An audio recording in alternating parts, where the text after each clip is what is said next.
Coucou tout le monde, j'espère que vous allez bien. Alors, je vous retrouve aujourd'hui pour une vidéo pas super simple, je vous avouerai, pour moi. Je me suis dit, il faut la faire, voilà, enfin il faut. J'avais envie de la faire, donc j'ai posé la caméra, j'ai mis un petit fond parce que derrière c'est le dawa, et puis je me suis dit voilà, la petite est au lit, c'est le moment, vas-y, te maquille pas, te prépare pas, on s'en fout, c'est pas le sujet, lâche-toi.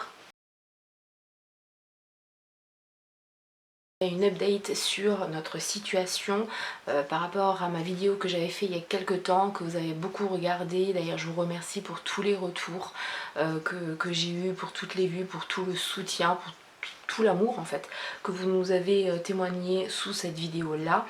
Et puis une seconde partie où je vais vous expliquer en fait la situation, en tout cas une partie de la situation, et surtout pourquoi je suis pas super présente sur certains réseaux, pourquoi des fois vous voyez que j'ai pas le moral, pourquoi des fois ça va pas tout simplement. C'est parti, on y va. Alors je vais commencer par la partie la plus fun on va dire de cette vidéo là, c'est l'update de notre situation. Et si je dis que c'est la partie la plus fun, c'est parce que en fait ça va beaucoup mieux. Je vous laisserai aller voir la vidéo. Concrètement, depuis pas tout à fait un an maintenant, mais depuis début d'année en tout cas ça va mieux. On était arrivé au pied du mur et il nous fallait absolument une solution, puisque le conseiller budgétaire, enfin la conseillère budgétaire n'avait aucune solution à nous proposer. Tous les crédits nous étaient refusés, toutes les aides nous étaient refusées. L'assistant social nous avait même dit je ne sais plus ce qu'on va faire, je ne sais pas, j'ai plus d'idées, j'ai plus de moyens, j'ai plus d'aide, je ne sais pas. Même lui il se retrouvait au pied du mur.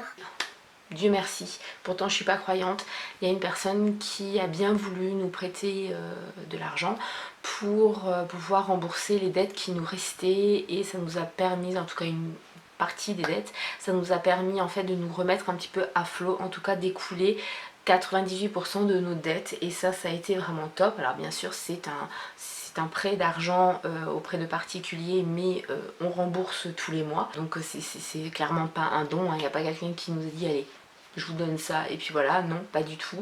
Déjà cette personne elle a été enfin voilà, je n'espérais même pas que quelqu'un nous aide. Je rentrerai pas plus dans les détails, c'est pas du tout la famille, c'est pas, non, pas du tout. Une fois qu'il y a eu l'argent qui a été déposé sur mon compte, ce qu'on a fait, c'est que, en tout cas ce que j'ai fait, j'ai passé une semaine à payer, et je peux vous dire que ça fait un bien fou quand vous réglez des dettes de montant de 400 €, 800 €, 700 €, 300 €, ça fait un bien fou. Et quand vous avez les personnes au bout du fil qui vous disent mais vous êtes sûr vous réglez tout, oui on règle tout, c'est bon, ça fait un bien fou. Alors habituellement on n'est pas content de payer les factures. Je peux vous dire que nous ça nous faisait un bien fou parce qu'on se disait ok c'est ce point en moins, ce point en moins, ce point en moins, ce point en moins, et enfin c'est vraiment indescriptible ce qu'on pouvait ressentir à ce moment-là. Donc comme je vous ai dit, il y a eu une partie des dettes qui a été réglée. Pour l'autre partie, eh bien, ça s'est un petit peu décanté au mois de février et mars, puisque mon conjoint a retrouvé du travail en intérim. Alors c'est pas la panacée.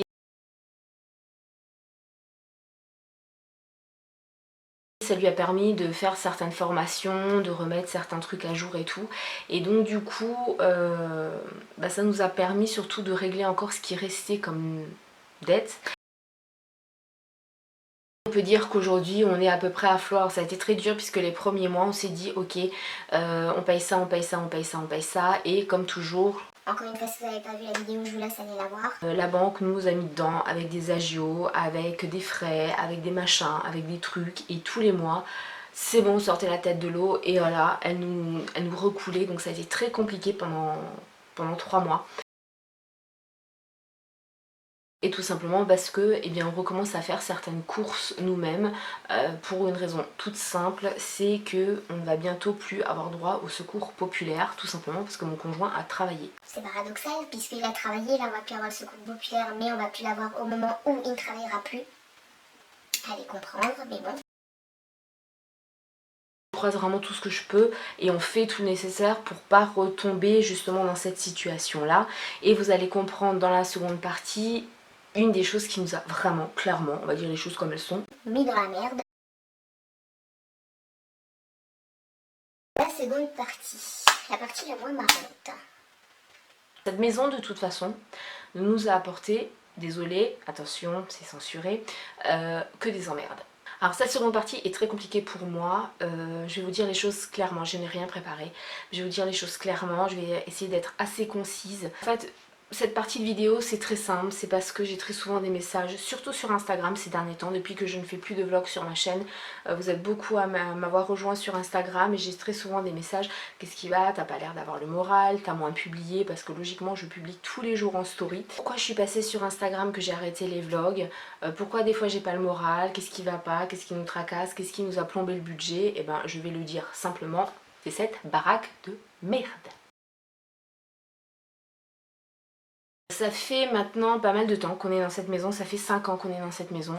Quand on est rentré dedans, c'était pas les propriétaires actuels, donc elle a été vendue un an après. La maison, clairement, elle n'était absolument pas aux normes, c'est-à-dire qu'il n'y avait pas d'électricité aux normes, la plomberie n'était pas aux normes, il n'y a absolument pas d'isolation, il n'y a pas de double vitrage, la chaudière, elle date de l'an 40, enfin il n'y avait absolument rien aux normes.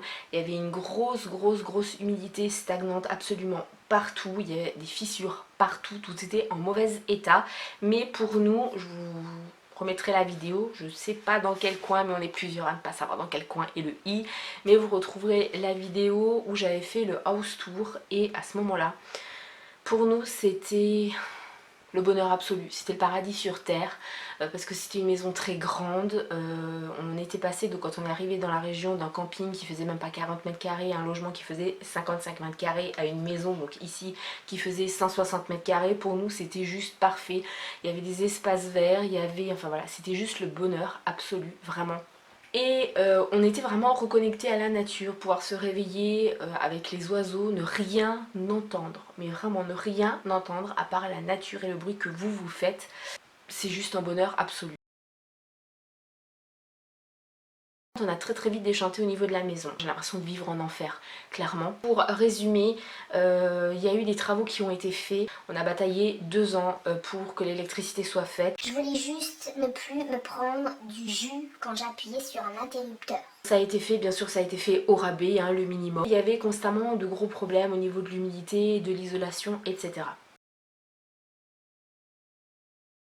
On a eu un gros souci au niveau de la salle de bain, c'est-à-dire que les joints étaient totalement moisis, mais moisis noirs.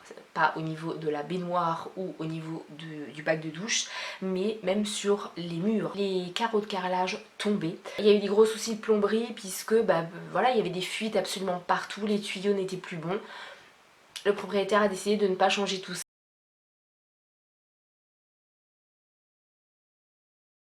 Donc en fait, si vous voulez, notre salle de bain est jolie, comme ça en apparence, mais il ne faut pas regarder le sol, il ne faut pas regarder le plafond et il ne faut surtout pas regarder la tuyauterie. Depuis à peu près un an, la situation s'est vraiment détériorée dans la maison, dans le sens où oui effectivement l'électricité a été faite, oui la salle de bain a effectivement été faite, mais le propriétaire, s'il passe par là,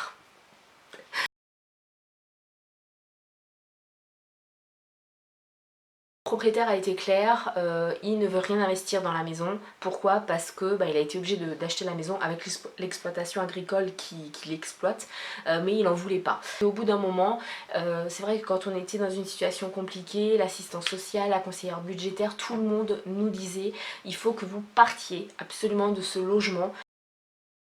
Juste le loyer et le fuel, on était à plus de 1200 € par mois. C'était juste plus possible, le calcul est vite fait, hein, de par aussi comment on est arrivé dans cette situation-là. 1032 € de chômage, plus de 1200 € ne serait-ce que de sortie pour la maison.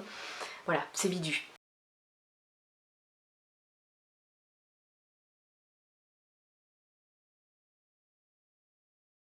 On a commencé en fait à avoir des soucis parce qu'il y a un droit de passage, mais le propriétaire devait être là que de temps en temps. Il était là tous les jours et surtout le week-end, et surtout quand il faisait beau, et surtout quand on était dans la piscine. Je ne pouvais plus mettre du linge dehors parce que forcément il y a constamment de la poussière et tout, c'était vraiment très compliqué.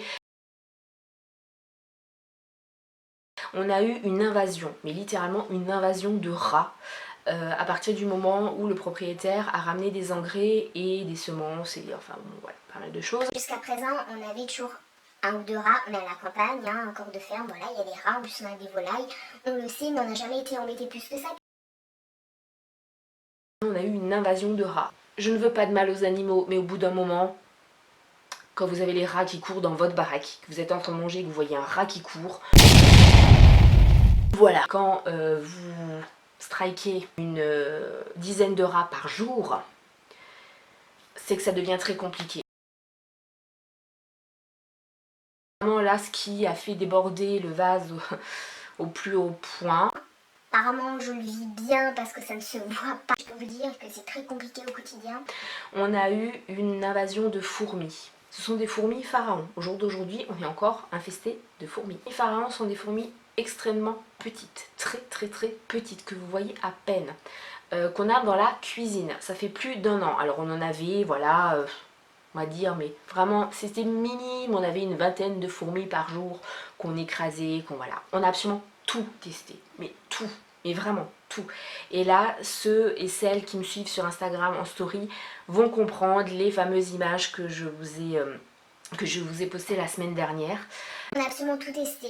Du gel, des appâts, des pièges, des sprays, des bombes, des poudres, absolument tout, absolument toutes les marques, absolument toutes les gammes de prix, les huiles essentielles, les remèdes naturels, le marc de café, la lavande, le bicarbonate de soude, absolument tout là. Il fallait faire intervenir un professionnel, mais dans l'optique des proprios qui ne veulent absolument rien dépenser, voilà. Et on a eu un gros souci, c'est que les propriétaires, monsieur et madame, ne se parlent pas.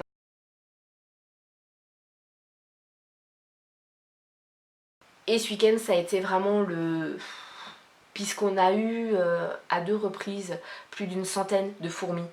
Ça a été absolument abominable. C'est venu au point où maintenant je fais très régulièrement, c'est-à-dire plusieurs fois, mais vraiment plusieurs fois par semaine, des crises de panique, des crises de nerfs. Déjà j'ai une phobie de toutes ces petites bêtes là. S'il y en a une ou deux ça va, mais quand vous avez plus d'une centaine et qui sont, je sais pas, sur le plan de travail, quand vous vous approchez, elles s'éparpillent partout, c'est absolument invivable, à tel point que aussi je ne peux plus cuisiner. Ça fait 1 mois que je ne dors quasiment plus, c'est à dire que si je dors 4 heures par nuit, c'est beaucoup.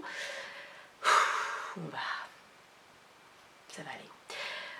Je dors très peu parce que le peu de temps où je dors, en fait, j'en fais des cauchemars. Donc des cauchemars du style, je cauchemarde que je retrouve ma fille, que je la laisse 2 secondes seule et quand je me retourne, je la retrouve absolument remplie de fourmis, des milliers de fourmis qui sont sur elle, qu'elle hurle et que je ne peux absolument rien faire. J'ai promis de ne pas pleurer.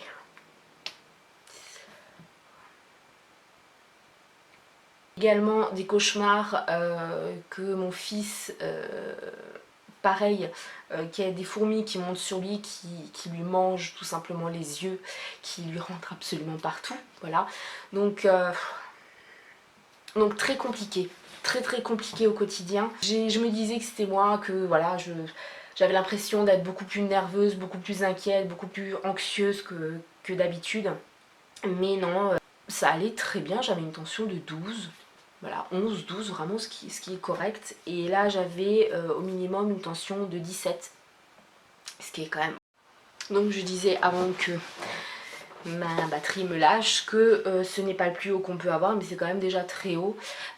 Que quand elle écoutait mon cœur, que ça n'allait pas.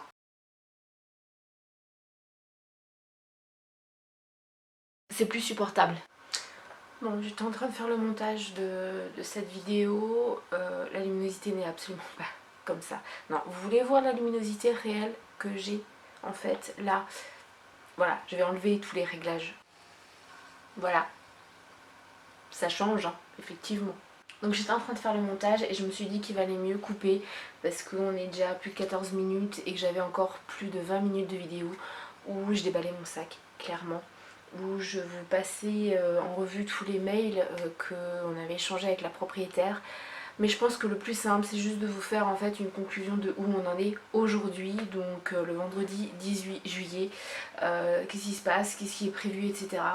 Donc concrètement, l'état d'esprit est toujours le même, à bout, même encore pire, puisque clairement la propriétaire, ça fait 2 semaines qu'elle nous fait tourner en rond.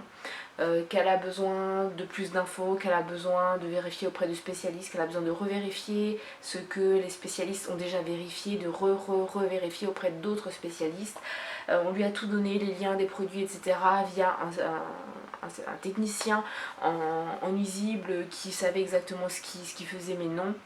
Elle nous sort des bateaux, mais aussi grands, je pense, que l'Arche de Noé, puisque elle s'est trompée en fait dans le code postal de livraison, donc le produit n'est pas arrivé, il faut encore attendre. Enfin, voilà, c'est absolument vraiment très compliqué de garder son calme quand quelqu'un vous prend autant pour du jambon que ça. Voilà, et donc le bruit que vous entendez, je ne sais pas si vous l'entendez ou pas, voilà, c'est un tracteur qui passe, qui repasse, qui... Bref, on s'en fout, on va faire abstraction. Donc là on attend, on est en attente, ça fait 2 semaines qu'on est en attente qu'elle veuille bien prendre ce putain de produit, parce que d'autant plus que ça va être un produit qui apparemment est efficace, mais qui va mettre du temps à ce qu'on ait plus de fourmis. Donc on va vivre ce calvaire encore pas mal de temps, et là ça s'est encore empiré, puisque en plus d'être sur le plan de travail et au sol, c'est arrivé absolument partout dans les placards. Hier c'était l'anniversaire à mon homme, on a pu jeter la nourriture, le plat qu'on avait fait, parce qu'elles sont rentrées dedans, et donc du coup tout à la poubelle, tout a été absolument gâché, la soirée d'anniversaire, etc. On s'est amusé, entre guillemets, à tout sortir des placards, à tout nettoyer de fond en comble, à enlever les étagères pour que ce matin, rebelote, voilà, vous aurez les images, il y en ait du nouveau. Sur les casseroles et tout, c'est arrivé au point où j'ai nettoyé 2 fois mes tiroirs aujourd'hui. C'est quelque chose qu'on fait maximum 1 fois dans l'année normalement.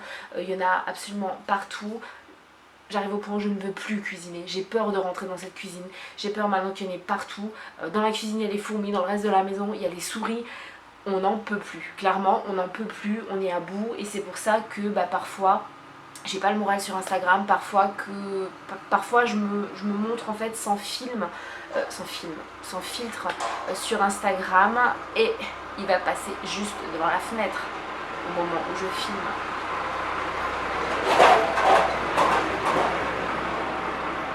Voilà, ça c'est fait. Et oui, on n'en peut vraiment plus. Alors concrètement, vous allez peut-être avoir envie de me mettre en commentaire, mais il faut absolument que tu partes. Oui, on le sait, on a une piste, on espère, on croise. Si vous voulez faire quelque chose, si vous êtes sympa, croisez tout ce que vous pouvez croiser pour nous, pour que les choses se décantent et évoluent dans le sens où on aimerait qu'elles aillent, parce que là c'est juste plus possible. Avec tout ça, on a eu la bonne surprise d'avoir une augmentation de loyer, donc vraiment cette maison c'est devenu un enfer pour nous, c'est un gouffre financier, c'est une prison en fait. Vraiment, mon conjoint partait travailler, là il a bientôt plus de travail, donc il va être à nouveau à la maison.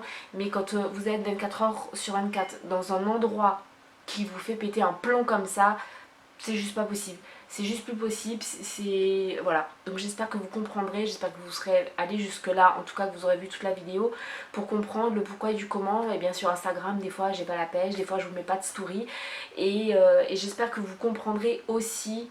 Quoique j'ai même pas d'espoir que les personnes qui me mettent ces messages là regarderont et auront regardé cette vidéo jusqu'au bout. Mais il y a des personnes qui me mettent comme message t'es pas foutu de nous mettre des stories aujourd'hui, t'es pas foutu de nous emmener dans ton quotidien et tu te prétends être youtubeuse ou influenceuse. Je me prétends rien du tout, je partage juste avec vous, et voilà, il y a des fois où on n'a pas envie, tout simplement. Voilà, je clôt cette vidéo là, cette partie là, cette piste là, il n'y aura pas eu de montage, il n'y aura absolument rien eu, ça aura été du brut comme ça, voilà. Je vous fais plein de bisous, je vous attends en commentaire si vous voulez échanger, voilà. J'espère également que vous n'aurez pas pris cette vidéo dans le sens où j'avais envie de me faire plaindre ou quoi, non. Juste partager avec vous, mettre les choses au clair, que vous ayez connaissance de la situation et que vous compreniez que je ne fasse plus de vlog, que je ne filme plus dans cet environnement là, et que j'ai plus envie, voilà, tout simplement, et que vous aurez eu les réponses à vos questions. Je vous fais plein de bisous.